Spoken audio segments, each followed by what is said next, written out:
watching ETVN Philippines.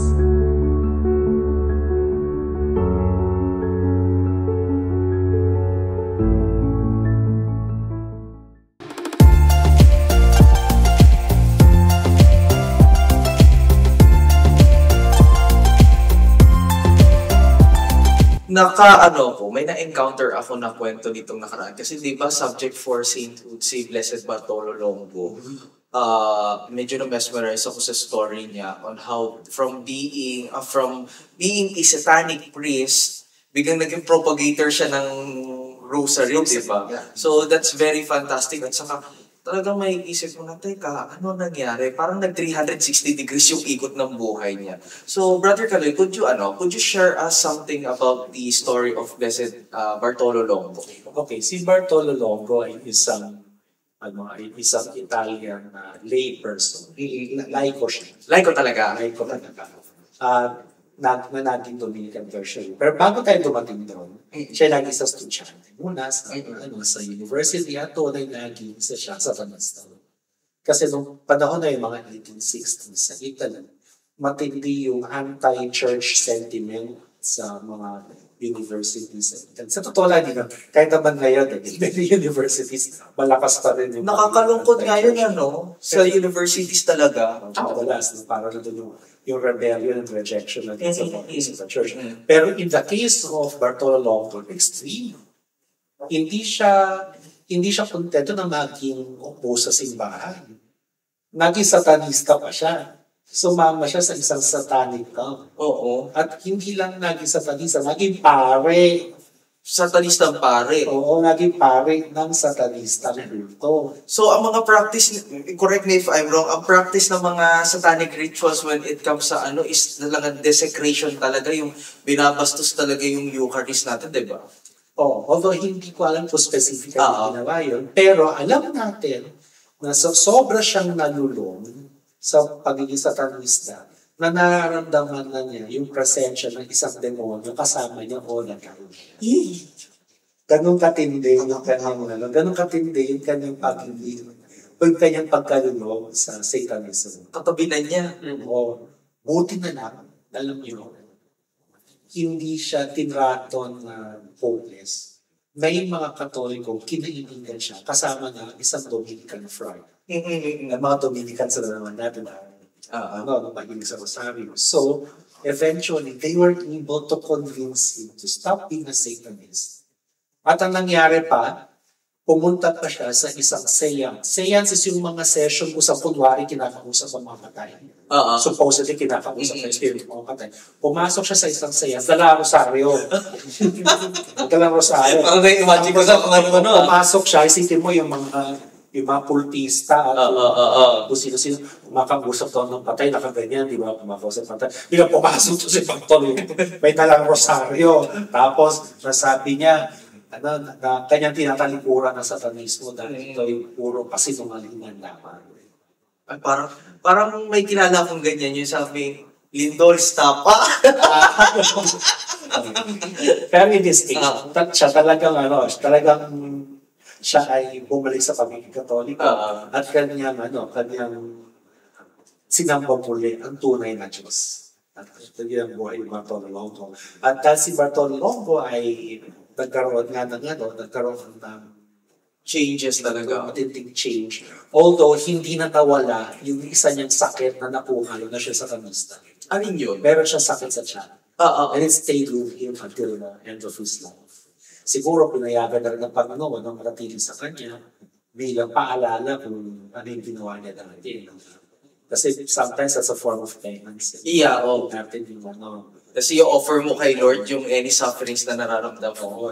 Para ng pagsisisi sa mga naging kasalanan natin. Pero, in the case of Bartolo Longo, ang nangyayari sa kanya, naging administrator siya nung estate, nung isang kontesa, isang babae na aristokrata.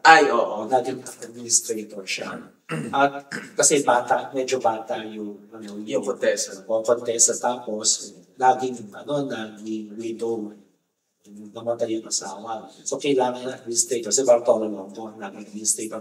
Later, Actually, nag-asawa sila. Ang fairy tale ano nila. Pero, nag-asawa sila as pero ang trato nila sa isa't isa, brother and sister.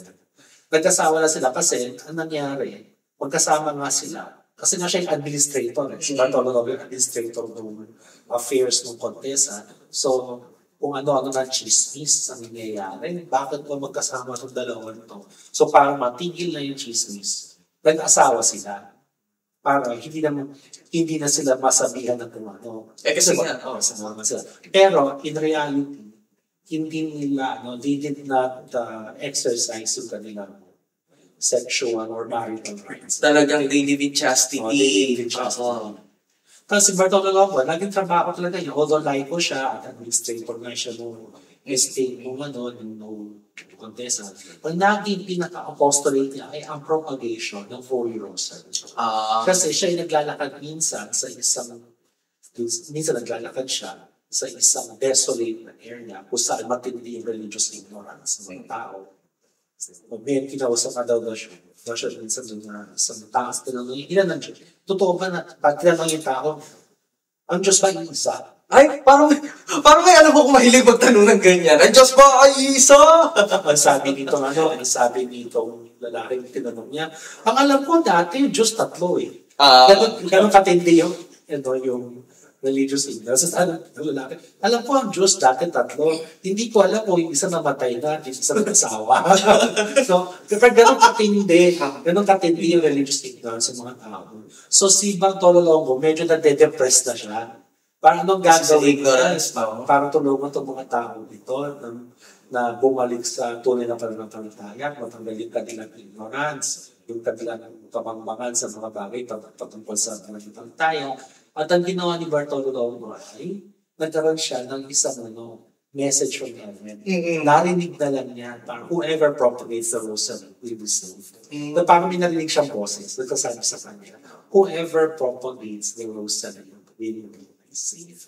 So dahil doon, pasalamat siya sa Diyos, dahil para doon niya nakita yung mission niya sa buhay.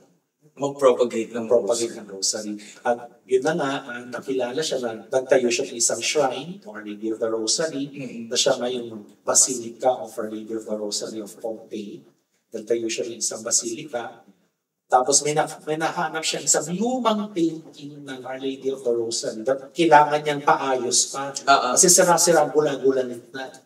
So inaayos na ito, in-shrine niya ulit. At nagkaroon ng mga milagro. Yung inahin. Nagkaroon ng miracles. May isang 12-year-old na incurable, wala talagang pag-asa pumaling.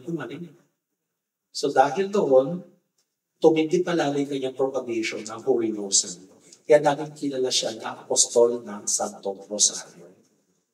Yun ang story ni Dr. Longo. So isipin nyo, dating satanistang pare na sa sobrang pagiging satanista ay ramdam na niya, nakatabi niya palagi yung demonyo. Naging propagator, apostol ng Santo Rosario. At makikita natin dito yung kapangyarihan ng ating mahal na ina. Oo, talagang lagi siyang nag-i-intervene talaga sa mga... Kasi natanggal niya, hindi lang niya nailayo si Bartolo Longo sa pagiging satanista. Nagawa pang santo. Nagawa pa niyang banal. Kaya magiging santo na siya. Canonize na siya, Pope Leo XIV sa October 19. Ay! Ako talaga celebrate natin. Malapit na. Idasal natin yan. Pero siguro ang take ko dyan, nung mga panahon ni Blessed Bartolo Longo, talagang ang kinalaban niya ay yung ignorance ng mga tao. Kulang talaga sa katekismo. No? So, isa rin yun sa mga nagiging current issue natin sa panahon ngayon na hindi kasi natin alam kung ano yung pinapanampalatayanan natin, ano ba yung mga turo ng simbahan. So siguro ang hamon sa atin ngayong mga catechute siguro is magbalik tayo sa basics, sa roots. Marami naman tayong pwedeng pagtanungan. Pumunta tayo sa mga parish kapag meron tayo hindi maunawaan. Magtanong tayo sa pare, di ba? So, para mas ma-renew natin, ma-rewind natin, and mas makasagot tayo dun sa mga kakulangan. Kasi, bro, mapunta ka dun sa sitwasyon na ilan ang Diyos? Yung isa nag-asawa. Oh. Pero, Isa pa, kasi minsan nagiging common mistake natin. Katulad ng kabataan ngayon, well, we're too liberal, di ba? Tulad ni Saint Bartolomeo is lumayo siya, naging satanic priest. Pero kasi ang pinaka-main point is, kapag tinawag ka ng Panginoon, bumalik ka. There's conversion. There's always hope in God. Diba? Kaya nga sabi, put your hope in God and always with God. Kasi, kahit pakiramdam mo, nawala kang pag-asa, malayo ka na sa Kanya, there's still God. Yes. Diba? Nandiyan siya. Balik ka sa akin. Diba? Ayan ang greatest comeback at ang masarap na comeback sa simbahang Katolika. Yes, that's true. And katulad ni Blessed Bartolo Longo, inaanyayahan namin kayo mga ka-faith viewers natin na patuloy naman ng balik at manood ng mga episodes na Catechuts! So yun nga mga ka-Catechuts, thank you so much for watching. By the way, please wait for our upcoming videos. We will be discussing about St. Carlo Acutis and of course Eucharistic miracles and a lot more. So if you do have any other suggestion or discussion na gusto niya i-discuss namin, please don't be shy and leave a comment down below. And of course, don't forget to like, share, and subscribe. Bye for now!